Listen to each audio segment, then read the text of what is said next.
My name is Sherlyn Dorsey, and I am creator and founder of You're More Than Their Mother, and I teach moms and women to reclaim, realign, and rebalance their lives and to go after their dreams. So as I mentioned, I'm going to be talking about awkward silence today. And as with all of the things it is that I post via video and really period and how I conduct my life, number one, I want to share what it is that I've learned and what's worked for me over my life, something that is applicable and pragmatic that others can use if they find value in it. But most importantly, I want to be certain, and it's always my intention to provide information not as, no, I don't want to say what it's not. Let me tell you what it is. My intention is to always provide information for you to consider, because sometimes I believe that we just haven't considered certain things. And so that being said, we don't realize the choices it is that we have. And sometimes hearing someone else say it in consideration of what it is that I'm saying, it reminds you of who you are, right? And to kind of get you back to what it is that you said you wanted to be and how you wanted to be in the world, to basically reclaim yourself, right? So that is the intention of this and everything it is that I post on any platform and how I conduct my life. So I hope that you find value in this. So let's talk about this thing called awkward silence. So for me, one, let me start by saying this. I don't believe that I don't believe in awkward silence. Excuse me. I believe that a person can be awkward or feel awkward about something, but I don't believe in awkward silence just as a thing in and of itself. Words matter, so it's important to me to delineate these things, to re-empower ourselves to understand this. Let me say this. I believe that people feel like they are in the midst of awkward silence. Hey there, who is that joining me? Say hey, let me know who's there. But I believe that people find themselves in what they would describe as awkward silence because of something it is that they have going on with themselves. Meaning there is some level of confidence that they lack in themselves. There is some level of uncertainty that they have in themselves. And then they will blame it on a situation to justify the level of uncertainty or lack of confidence it is that they have. So when I posed this question initially on my Facebook page, specifically the personal page, some of the responses I got back, they were so hilarious, right? But mainly saying, yes, there is a such thing as awkward silence. And the way that they defined it is basically if, say you say something, excuse me, pretty much they defined it by example. And they said, essentially, let's say that you say, I think one example was something of someone asking someone how far along they were, something to do with pregnancy, and that person wasn't pregnant. Absolutely, that will feel awkward in that moment, right? I would feel probably if I did something like that, which I think I have in the past, if I remember right, my poor memory. But I would absolutely feel like, oh my goodness, I would feel really bad because, I don't know, it just feels like you are calling that person fat, basically. When you find out that they aren't pregnant, it just feels like, man, I just called you fat. But what I had to learn to do to release myself from that feeling of awkward silence is I had to remember who it is, my intentions, right?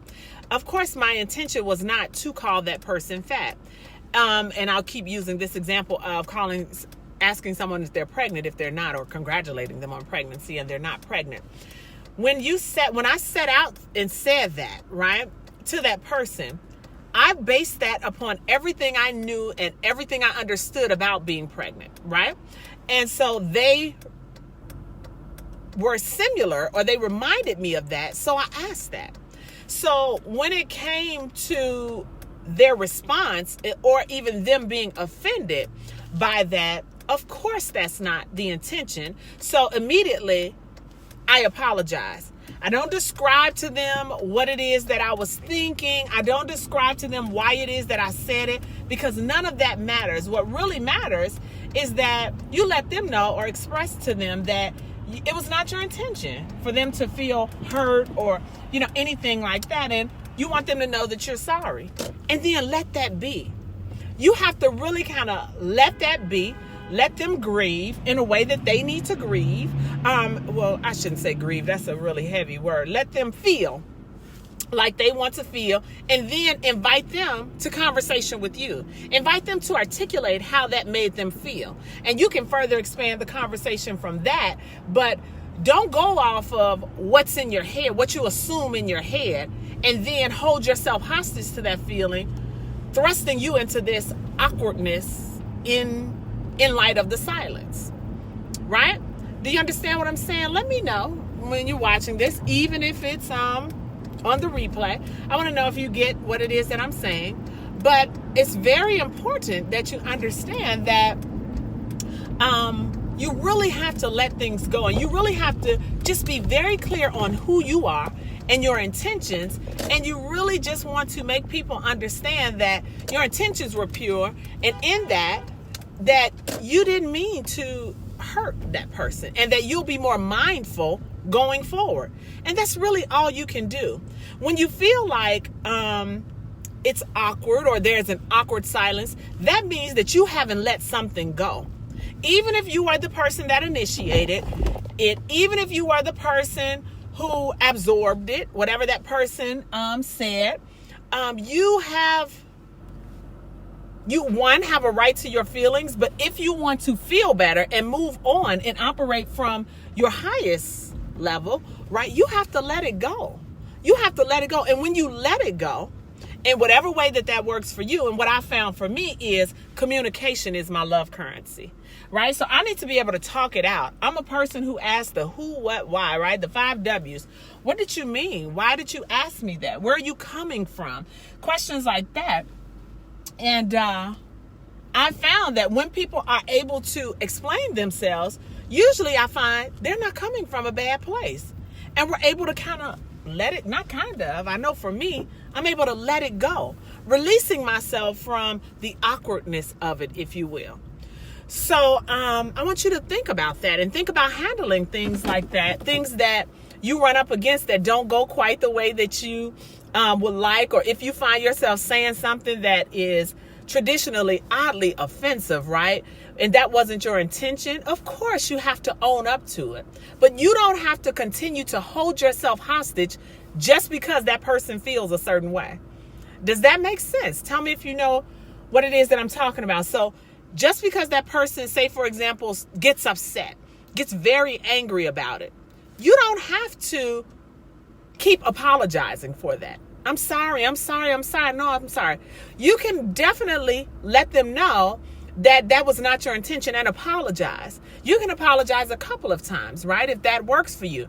And then if it's possible, or if it is something that works, then just be there for them. Let them express themselves, because nothing that you're saying at that point is actually going to change their mind. They have to do what they need to do in order to process. Let them know that you are there for them, that was not your intention, and then you have to move on. Thus really minimizing, and maybe in some cases even eliminating the awkward silence. All right? So tell me what you think about that. Let me leave that right there and kind of just let us digest that, let that percolate, and give me your thoughts on that. Tell me if there's any resonance with you there for that, okay? So, alrighty. Well, I will talk to you all later. Thank you so much for tuning in. Do me a favor and hit the share button, and invite somebody to join us on our page. On the Facebook page, You're More Than Their Mother. Simply look it up. It'll pop up. Come join us for the conversation anytime. Well, I want to hear your feedback on awkward silence, and if any of what I said could help you in your life, right? Or help you to consider maybe handling something different, the way that you consume it, as well as the way that you give it, right? Alrighty. Well, I will talk to you all later. Thanks again for tuning in. I will see you next time. But until we see each other again, remember, it's time to move beyond everyone else's expectations of who you ought to be and become the woman you thought that you could be. Bye. Hey, Kenya.